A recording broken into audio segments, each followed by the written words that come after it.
Ada yang WA anggota kami bilang, Bu, tolong berikan gaji kami. Beras liter nggak ada di rumah, Pak. Seliter. Ini makanya saya selalu nangis. 15.000 Pak seliter. Dan kami tidak sanggup membeli itu. Dan ini saya suarakan kemana saja. Ke holding sudah Pak, ke kementerian sudah, ke Menaker sudah. Unjuk rasa teriak-teriak Pak, kami sudah Pak. Lalu nyatanya sampai sekarang permasalahan kami tidak selesai.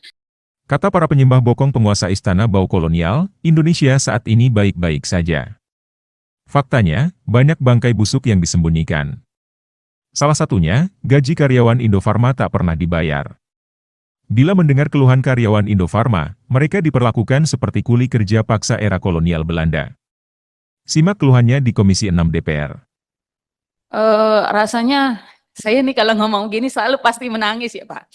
Artinya gini, ketika kementerian melihat ada bukti putihnya diselamatkan, tapi kami melihat gini ya Pak, dengan adanya PKPU, kemarin udah langsung ada homologasi.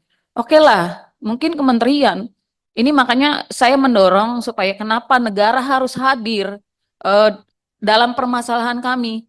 Karena kami sudah tidak punya apa-apa Pak.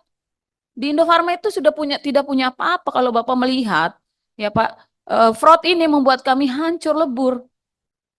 Karena yang tertinggal sudah tidak ada lagi aset yang sudah dijaminkan, aset yang ditarik menjadi penjamin itu sudah diambil, sudah dijaminkan ke Bio Farma atas hutang-hutang kami, SHL kami.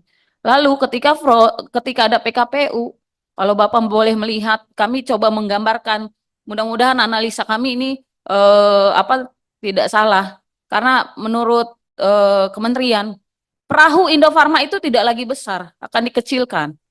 Lalu bicara soal eh, hak-hak kami akan dikecilkan, otomatis kan karyawannya akan dilepas seperti itu. Tapi ketika kami melihat aset kami, Pak, bayarnya pakai apa? Ketika melihat manajemen kami berdiskusi, lalu hanya andalannya aset, aset, aset. Pak, sisanya hanya 80 miliar. Utang karyawan aja, perusahaan kepada karyawan aja sudah 95 miliar. Lalu pastikan kami minggu lalu ketemu dengan Pak Asep. Bagaimana nasib kami, Pak? Kalau bicara soal aset, kami pastikan di depan mata, kami menjadi tulang dan kulit yang tidak bisa mendapat apa-apa. Nyatanya, dari saya masuk di 2001, Pak. Perusahaan ini selalu bilang going concern. Oke, kami ikut going concern. Tapi nyatanya yang terakhir yang dilakukan adalah fraud. Ini mencabuk-cabik kami, Pak. Tidak gajian. Lalu manajemen sampai sekarang juga mau meniat merumahkan kami dengan gaji yang kecil. Kami makan apa, Pak? Ada yang WA anggota kami bilang, Bu, tolong berikan gaji kami. Beras liter nggak ada di rumah, Pak. Seliter. Ini makanya saya selalu nangis. Mungkin dikatakan saya cengeng, tidak, Pak. Tapi terlalu sedih dengan kehidupan. 15.000, Pak, seliter. Dan kami tidak sanggup membeli itu. Dan ini saya suarakan kemana saja. Ke holding sudah Pak, ke kementerian sudah, ke Menaker sudah. Unjuk rasa teriak-teriak Pak, kami sudah Pak. Lalu nyatanya sampai sekarang permasalahan kami tidak selesai. Lalu surat kami kemanapun sudah kami berikan. Dan kami punya harapan besar ke sini Pak untuk didengarkan oleh DPR. Karena ini adalah rumah rakyat. Tolong dengarkan aspirasi kami. Bahwa sampai hari ini kami belum dapat penyelesaian Pak. Kami meminta negara harus hadir. Karena kalau bicara soal undang-undang PT, kami sudah tidak dapat apa-apa Pak. Kalau Bapak bilang, kenapa fraud? Lalu kalian minta bailout. Bukan itu Pak. Karena kami tahu perusahaan secara aset tidak akan memberikan gaji kami. Nggak akan sanggup bayar gaji kami Pak. Nggak akan sanggup. Karena selalu terhutang. Kami selalu bilang sama manajemen kami tidak butuh gaji yang terhutang Pak. Kami butuh makan sekarang. Makan untuk sekarang, bukan makan untuk besok. Karena kenapa? Makan sekarang kami butuhkan untuk membeli beras, membayar sekolah anak-anak, membayar listrik. Lalu kami membayar apa? Semuanya dengan apa? Kalau itu semua terhutang, Pak, Akan banyak karyawan Indofarma di luar sana akan melakukan kejahatan. Saya bukan mengancam, Pak. Bapak pernah nggak lihat TV karena ketidakmampuan kepala keluarga mencukupi kehidupan anak-anaknya, dia membunuh. Ini kami sampaikan juga ke Kemenaker. Lalu jawabannya apa? Akan kami awasi. Nyatanya mana? Pengawasannya mana? Sampai saat ini kami lapar. Mohon maaf suara saya besar ya Pak, karena ini terlalu sakit. Kebetulan orang Batak juga ya, karena nadanya mungkin intonasinya, kami lapar Pak. Artinya gini Pak, ini kemana lagi kami teriakan, demo udah ya Pak, bersurat sudah, holding tutupan mata ya mungkin lewat, ini harapan kami datang ke sini sangat besar Pak.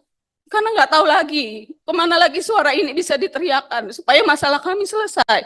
Karena kalau ketika kami berkutat-kutat di sini saja, bicara soal manajemen selalu bilang nggak ada duit, minimum operation.